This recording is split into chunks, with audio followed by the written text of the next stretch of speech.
Yeah, better today. Yeah. You putted better? I putted way better. I mean, early in the front, I missed 2 putts from inside 4 feet, so I still got those. But I'm hitting the ball really good.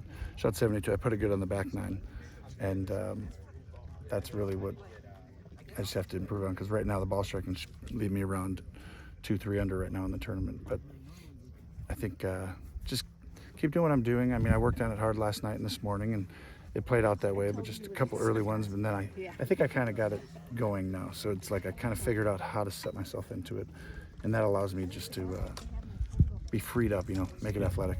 How aggressive can you be out here? Even if you have a wedge in your hands, can you be aggressive? It depends on the hole and the wind condition. There's a lot of protect. There's a lot of defensive golf. I mean, I almost call it like you're taking aggressive swings to conservative lines, and there's way more of those than saying, hey, take dead aim here. There's a ton of open. There's only about 2 or 3 flags today where you're like, all right, take dead aim. But I think the rest of them, it's like you gotta get the par fives. I mean, the 3 of the 4 are very long, so it's hard to get home in 2. They did a good job knowing the wind directions and the distances. And, I drove it really good because it's a little like the British Open this week where there's some bunkers that are basically you're just hitting a wedge out like a bunker shot. And so, there's a risk reward on the par fives. If you want to get home in 2, you have to take on some of the bunkers. But if you hit it in there, you're hitting a wedge out. And if you lay up, you can't quite get home because it's 6:04 into the wind or 6:30. And like hole, I think it's 14. Well, now our side would have been 7. So that was driver, and I hit on the bank, about 10 feet left of the flag, and it came all the way back down. I hit a really good chip there and hit it up to about 3 feet. But even that 3-footer, it's straight downhill, and if you miss the putt, you're off the green back in that original spot. So there's a lot of defensive type of situations, but you got to commit and do it. And I think everyone's going to have a rough 9-hole patch at some point in this tournament because it's playing like, some cases open. But I think this will get back to around, 2-3 under will win this tournament, if not even par. I mean, I know Jack played pretty well today, and he's good, but no matter who you are, I think there's always going to be a rough 4 or 5 hole stretch at some point. Do you still like the course as much now as you did when you first looked at it? Just better and better. I mean, yesterday's first day playing, and I was like, I hit the ball really good, and I was like, that's about as high a score as I could shoot. But there's putting involved with that.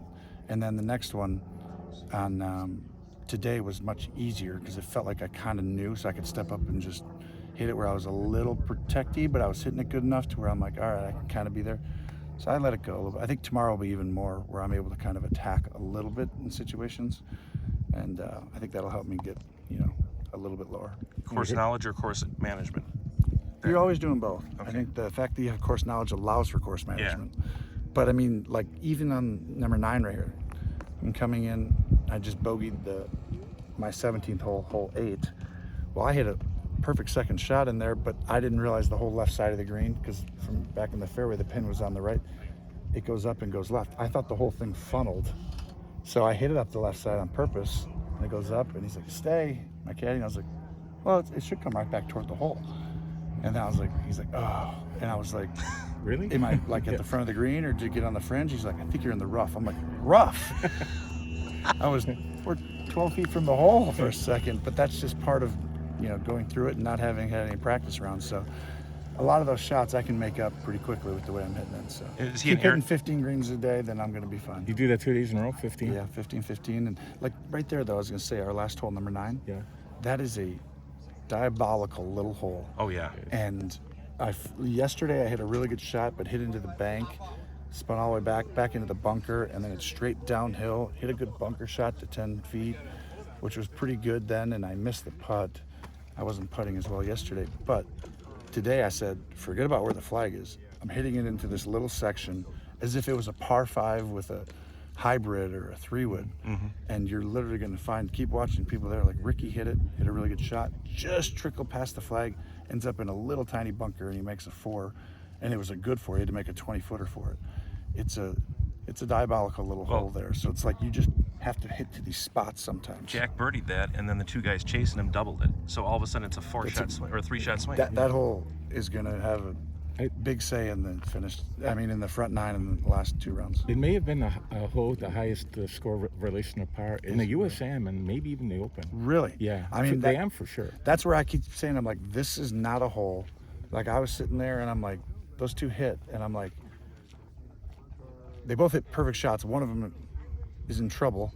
The other one barely held up by like a foot from rolling all the way another 15, 20 feet, if not off the green. And there's this little section about 6 yards by 6 yards Right. that is just sitting there in the middle. And it's like, just put it there each day and you just play. And you're like, if you had, 4 threes, you'd be making up ground, strokes gained Oh yeah. in a tour, PGA Tour event or a US Open. So Yeah. that makes total sense. I didn't know that. Yeah. I should look up some of that stuff, actually. Last question. You guys are sitting under pace of play issues today, or? No, I mean, what they were talking about, we actually had a big ruling on 7. Ricky actually ended up in a sprinkler head. Okay. But the ball couldn't stop on any drop. And it's going to roll 50 yards. Yeah. That's the one on 7. Yeah. And so they were asking, what happened. And so they just called their guy, and then he was like, okay, yeah, because that's why. So, because I mean, they're very good about keeping up pace of play out here. Yeah. Even though the rounds are always going to take long out here. Right. So that's just, you play on this golf course, it's going to take a long time. Every shot is like, okay, where are you going? What are Yeah. you doing? And now you got to hit to this quadrant, and you have to have the right spin. What's the wind? And you can't see. So it's a fun test. And I mean, this is like an Open for the M, so I love it. I think they've done a great job this week. WSGA and, Aaron Hills, both of them deserve a ton of credit because it's special.